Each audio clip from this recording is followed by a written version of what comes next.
Welcome to Samba Samba. Enjoy the video. You begin by making sure the basics are set, you're on a stable Wi-Fi, and the iPad has enough battery. Open the App Store and tap your profile icon to reveal pending updates. This is where iOS lists app updates. Search for YouTube if you don't see it in the list. Tap Update to start. You do this because store updates replace old binaries and add fixes or security patches, so updating keeps playback smooth and features current. Once the App Store begins the process, make sure the Update button isn't replaced by Open, which means you already have the latest version.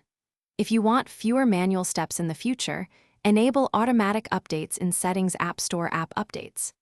If the update stalls or errors occur, offloading the app preserves documents and data then reinstalls the binary. Deleting and reinstalling forces a fresh download. You perform these actions. When the update finishes, relaunch YouTube and sign back in if needed to verify your subscriptions and downloads synced correctly.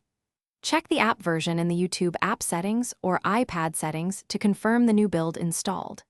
If the update fails, your first key troubleshooting step is to free at least a few hundred MB of storage and restart the iPad. This clears temporary files and often resolves installer errors. If problems persist, restart your router and retry the App Store update.